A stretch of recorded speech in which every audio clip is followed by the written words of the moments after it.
राजस्थान की सबसे बड़ी विधानसभा है जयपुर की जोटवाड़ा सीट, और जोटवाड़ा सीट पर कांग्रेस ने एक युवा चेहरे को मौका दिया है, जो अब तक छात्र राजनीति में काम करते थे। एनएसयू के प्रदेश अध्यक्ष हैं और एक युवा नेता के रूप में पूरे राजस्थान में एक उभर कर नया चेहरा आया है अभिषेक चौधरी का। और अभिषेक चौधरी को जयपुर की जोटवाड़ा सीट से इनको प्रत्याशी बनाया है और नामांकन दाखिल इन्होंने कर दिया है। अभिषेक, आप पिछले 1 साल से हम देख रहे हैं कि लगातार अपने क्षेत्र में भी सक्रिय थे और जयपुर में सक्रिय थे। आपकी चाहत थी कि आप लाहौर से टिकट मिला आपको, अब आपको यहाँ से टिकट दिया पार्टी ने, तो आप क्या मानते हैं कि यहाँ दो वहाँ दो कोई फर्क नहीं पड़ेगा? देखिए, मैं राजनीति जो है वो मैं इस मकसद से नहीं कर रहा कि भाई मुझे कोई एमएलए बनना है, कि मुझे एमएलए बनकर फिर कोई उस पद से कोई मेरे निजी लाभ सिद्ध करने हैं। मेरा ये कंसेप्ट क्लियर है। मैं राजनीति सेवा के माध्यम से कर रहा हूँ। मैं अगर वहाँ जाता तो भी मेरा माध्यम वही था, मैं अगर यहाँ आ गया तो भी मेरा माध्यम सेवा ही है। मैंने 2007 से लगातार मैं यहाँ राजस्थान विश्वविद्यालय और पूरे प्रदेश की छात्र राजनीति को लेकर जयपुर में सक्रिय हूँ।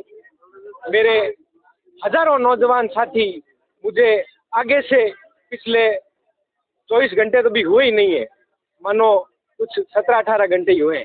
इन 17-18 घंटों में मेरे सैकड़ों साथियों ने मुझे आगे से अप्रोच किया है। हम आपके साथ कॉलेज में थे, हम आपके साथ यूनिवर्सिटी में थे, हमारे ये काम हुआ, हमारे वो काम हुआ, आप आए हो, हमें अच्छा लग रहा है, हम आपका चुनाव लड़ेंगे। मेरे लिए ये चीज़ें बहुत मायने रखती है और मैं अपने आप को सौभाग्यशाली महसूस करता हूँ कि मैं जोटवाड़ा विधानसभा में सेवा करने के लिए आया। अभिषेक, जोटवाड़ा सीट में बड़ी हॉट सीट है क्योंकि टिकट फाइनल करने में भी पार्टी को काफी समय लगा है। कई बार देखा गया कि यहाँ पर जो है बड़े बड़े दिग्गजों के नाम थे, पूर्व में जो यहाँ से प्रत्याशी रहे हैं वो भी बहुत बड़े नाम थे। तो आप एक युवा चेहरे हैं, आपके सामने जो कैंडिडेट है वो एक पूर्व केंद्रीय मंत्री है, सांसद है, तो आपको लगता है कि ये चुनाव काफी टफ रह सकता है? मुझे ऐसा बिल्कुल भी नहीं लगता। मुझे उल्टा इस चुनाव के माध्यम से जोटवाड़ा के लोगों को ये याद दिलाने का मौका मिला है। आदरणीय भारतीय जनता पार्टी के प्रत्याशी महोदय से ये पूछने का मौका मिला है कि आप पिछले 10 साल से जिस लोकसभा के आप सांसद हो, उसी लोकसभा का हिस्सा जोटवाड़ा है। आप तो मंच पर खड़े होके 10 काम बता दो कि ये 10 काम मैंने जोटवाड़ा के लिए किए हैं और हम मान लेंगे कि आप बड़े नेता। लेकिन अभिषेक, आपके लिए ये इलाका नया है। आप किसी से भी मंच पे बाकी जिन लोगों ने कहा था कि लोग आपको जरूर जानते हैं लेकिन आप कम जानते हैं।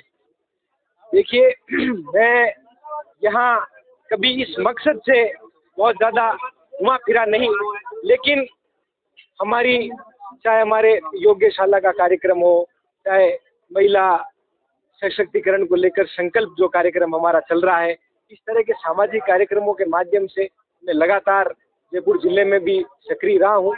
लोगों से एक आत्मीय जुड़ाव है और निश्चित रूप से वो जुड़ाव मुझे पिछले चंद घंटों में ही बड़ी मजबूती से देखने को मिला। लोग ऐसा कह रहे हैं कि सीट पर काफी कंफ्यूजन था पार्टी को। ऐसे में अशोक गहलोत ने अपनी पसंद के एक नेता को, जो उनका सबसे नजदीकी नेता युवा चेहरा है, उनको इसलिए उतारा है। देखिए, मैं अशोक गहलोत साहब का फॉलोवर हूँ, उन्हें आदर्श मानकर राजनीति कर रहा हूँ, ये एक शाश्वत सत्य है। लेकिन कांग्रेस पार्टी में, पार्टी के अंदर बहुत बड़ा लोकतंत्र है। इस पार्टी में कोई भी निर्णय कोई एक व्यक्ति अपनी मर्जी से नहीं लेता। जब कोई निर्णय होता है तो उसमें सब लोगों को शामिल किया जाता है।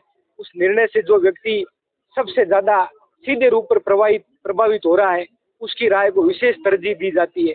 जैसे कि मैं पूरे विश्वास और जिम्मेदारी से ये कह रहा हूँ कि जोटवाड़ा विधानसभा में जब प्रत्याशी का चयन किया गया है तो आखिरी जो एनओसी है, आखिरी जो नो ऑब्जेक्शन सर्टिफिकेट है, वो लालचंद जी कटारिया साहब से लेने के बाद ही किया गया है। एक अंतिम सवाल ये पूछेंगे आपसे कि भाजपा का ये कहना है, हर नेताओं का ये मंच पे कहो, भाषण में कहते हैं, वो प्रेस कॉन्फ्रेंस में कहते हैं कि तुष्टीकरण का बड़ा आरोप लगाते हैं, तो आप मानते हैं कि इससे काफी फर्क पड़ेगा चुनाव पर?